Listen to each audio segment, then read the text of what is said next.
Não sei o que aconteceu. Estão me ouvindo? Sim. Sim. Deu um problema aqui, mas já voltou. Eu achei que tinha caído a nossa conexão. Então, é bem o que o Gustavo falou, e o João também comentou. Ou seja, a tecnologia ela é uma ferramenta, ela não é por si só. Ou seja, eu tenho que fazer a utilização dessa ferramenta. E aí perceber que, como uma ferramenta, eu tenho N possibilidades. E não transformá-la em mais uma caverna, como disse o Gustavo. E é isso importante. Não existe uma única verdade sobre algo. Existem possibilidades. Quando vocês estiverem dentro da universidade, lá no final do curso de vocês, vocês vão fazer a defesa do trabalho de conclusão de curso, que é o TCC, e o TCC ele parte de uma pergunta e eu levanto possibilidades de resposta dessa pergunta. Possibilidades. Ou seja, eu não tenho uma única e exclusiva verdade. Existem as várias verdades, as várias possibilidades, as várias argumentações. Então, a partir do momento em que eu tenho isso bem claro, que a tecnologia ela vem como uma ferramenta para que eu possa sim construir o conhecimento e não transformá-la em mais uma caverna, porque eu aceito só a única verdade, eu compartilho um único olhar sobre algo, ou eu não aceito o pensamento do outro que é diferente do meu, né? Isso acontece muito atualmente, principalmente no mundo aí das redes sociais, tá? A partir do momento que eu exponho a minha opinião, essa opinião vem a público, eu tenho que ter a consciência que eu posso ter quem é a favor da minha opinião e quem é contra a minha opinião. E se eu me expus e expus a minha opinião, eu tenho que ter bem claro também que eu posso ter uma oposição nessa ideia de dialética. Ou seja, eu tenho uma tese, pode ser que tenha várias pessoas que tenham antíteses sobre a minha tese. E essa discussão ela é importante? Sim, ela é fundamental, desde que seja uma discussão realmente teórica daquela visão ou daquele olhar, que não parta para um outro olhar que a gente vê muito na rede social, que é pejorativo, que é julgamentos, porque o teu pensamento é diferente do outro, né? Então, essa rede social é uma linha muito tênue, assim, que a gente tem que tomar alguns cuidados e as pessoas têm que fazer essa reflexão, que não o fazem, porque a maioria não fazem, ou compartilham, ou acabam tomando um posicionamento que é ofensivo ao outro, porque o outro pensa diferente de mim. Então, eu tenho que argumentar o meu pensamento, e a situação é a argumentação. Por que eu penso diferente? Quais são os argumentos que me levam a pensar diferente? E argumentar. Quando essa discussão ela é do âmbito argumentativo, ela é extremamente positiva. Agora, quando ela é extremamente superficial e acaba sendo utilizada exclusivamente, e aí se torna ofensiva, que é o que a gente percebe muito nas redes sociais, ela se torna também mais uma caverna, também mais um aprisionamento. Entendam que essa discussão do mito da caverna para o conhecimento, ela é muito interessante. Então, eu vou fazer um concurso público, eu vou fazer o Enem, e o tema da redação do Enem é o conhecimento. Ou o tema da redação do Enem, como já foi há 2 anos atrás, é fake news. Eu podia usar, enquanto fundamento teórico, Platão, eu podia usar o mito da caverna para poder discutir. Então, olha a importância da filosofia. Eu volto a frisar para vocês.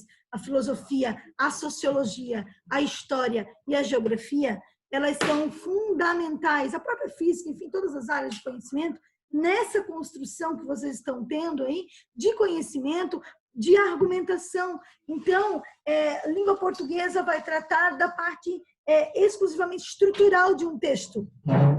Onde a língua portuguesa está? Na parte estrutural de um texto. Eu tenho que desenvolver um texto com introdução, desenvolvimento e conclusão, ou saber argumentar, saber chegar ali na minha tese, síntese e antítese, mas quais são as disciplinas que me ajudam a construir esse texto? Eu tenho que ter a técnica da língua portuguesa, mas conhecimento. E esse conhecimento eu tenho das outras áreas, né? Da história, da sociologia, da filosofia, né?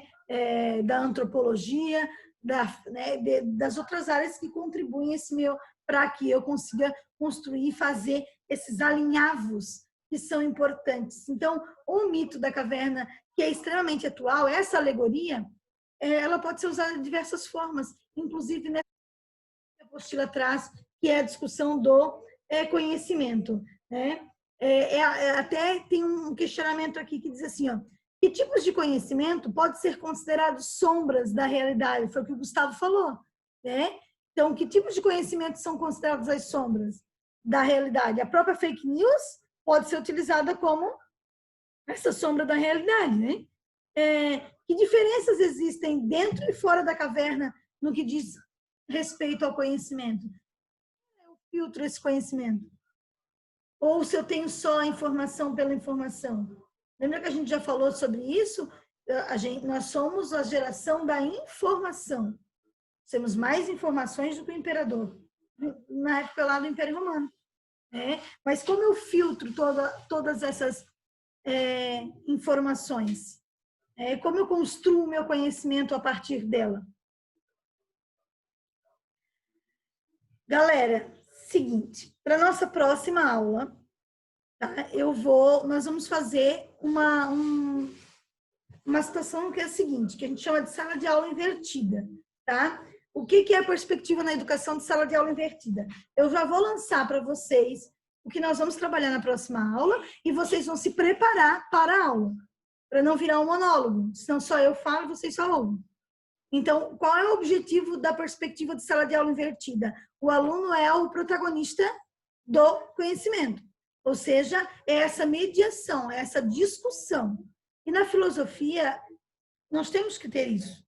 Senão só eu fico aqui falando, né? Então, o objetivo é que eu vou lançar para vocês já o que nós vamos estar discutindo, vocês vão se preparar durante a semana. Então, a tarefa de vocês não é uma tarefa posterior à aula, mas sim anterior à proposta de aula. É a preparação para essa aula, para a gente poder estar discutindo e dialogando na aula, certo? Entenderam? Sim, prof. Sim, professora. Sim? Certo. Muito bem, então vamos lá. Olha só, página 13 da apostila. Na página 13, tipos de conhecimento ligados por Aristóteles. Então, eu quero que vocês pesquisem e estudem o pensamento aristotélico. Então, para a próxima aula, vocês vão estudar as contribuições do pensamento aristotélico. E, não terminou ainda, nós vamos discutir essas questões que estão na apostila na página 13. Essa obra de arte aqui, que é do Edward, né? Que é o Grito, certo? Nós vamos discutir essa obra de arte e essas questões que estão aqui na página 13. Então, vocês deverão responder essas questões, pensar sobre elas, tá? Essa questão de conhecimento e tudo mais, pensar sobre Aristóteles, ou seja, trazer as contribuições do pensamento aristotélico. E, mais uma coisa, ainda que não terminou, escolher uma obra de arte, tá? Que para vocês é representativa, que transmite para vocês algo que é importante, ou seja que representa o mundo agora, sim, seja algo que construa a identidade de vocês, uma obra de arte que para vocês é representativa, que a gente possa trazer algumas discussões a partir dela. Por que essa obra de arte me representa? Ou representa o momento que eu estou vivendo agora? Pode ser que não me represente daqui a 10 anos, certo? Então, vocês vão escolher essa obra de arte e aí, na hora da discussão, vocês vão compartilhar a tela de vocês, certo? Deixa a obra de arte ali minimizada, escolha a obra, deixa minimizada e aí compartilha a tela para que a gente possa estar discutindo. Eu também vou escolher uma. Aqui nós temos uma para discutir, que é o grito, certo? A gente vai discutir. Mas a gente tem que pensar numa multiplicidade. E pensando nessa multiplicidade, nós vamos estar compartilhando essas obras para poder estar discutindo essa ideia de conhecimento, de representatividade, né? Então, tarefa para vocês para a nossa próxima aula de filosofia. Primeiro, pensamento aristotélico e suas principais contribuições, para que a gente possa estar discutindo certo? Lembra que a proposta de aula para a semana que vem é o que a gente chama de sala de aula invertida. Sala de aula invertida, o professor é mediador. Nós vamos estar juntos conversando sobre o conhecimento. Falando, contribuindo. O João vai falar, o Gustavo vai falar, o Cauã vai falar, a Maria, o Sebastião, enfim, o Yuri. Vocês vão trazer essas contribuições. Olha, pesquisei sobre isso, olha que interessante. E a gente vai estar discutindo, principalmente, aí, Aristóteles, certo? Quando Show. falar do pensamento aristotélico, nós vamos estar discutindo esta obra de arte que está aqui, certo? Que é o Grito. E, posterior a ela, quais são as obras, então, de arte que nos representam, que representam o momento que estamos vivendo agora, e por que elas têm essa representatividade? A arte ela é um reflexo da sociedade e ela tem essa pegada de construção de identidade, de representatividade de algo.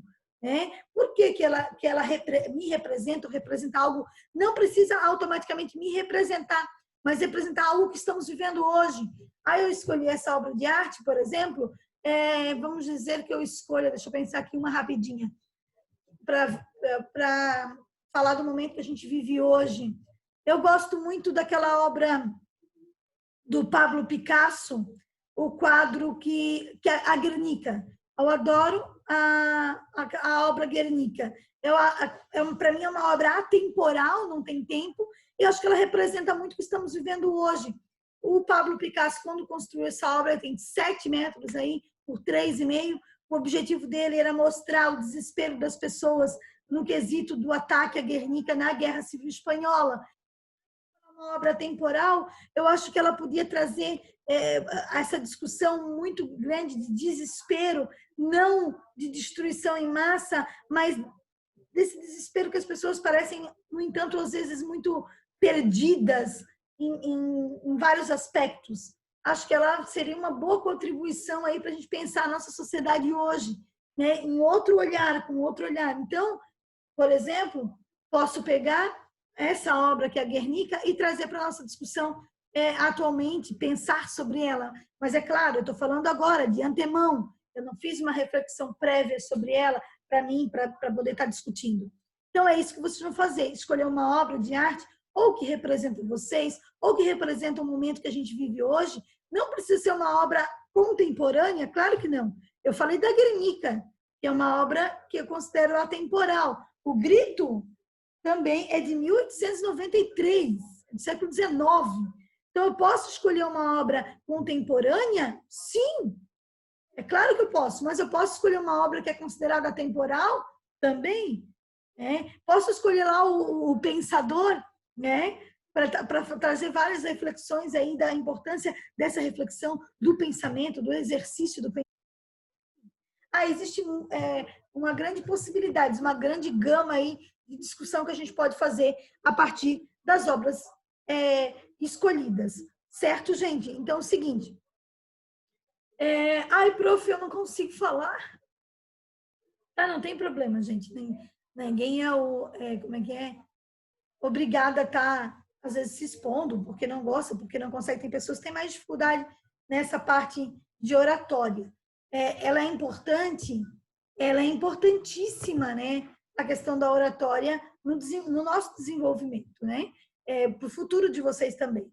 Mas não se preocupem com isso. O importante é estar participando da aula e estar trazendo essas discussões. O objetivo é que a aula não torne-se um monólogo, porque ela acaba se tornando chata pra caramba.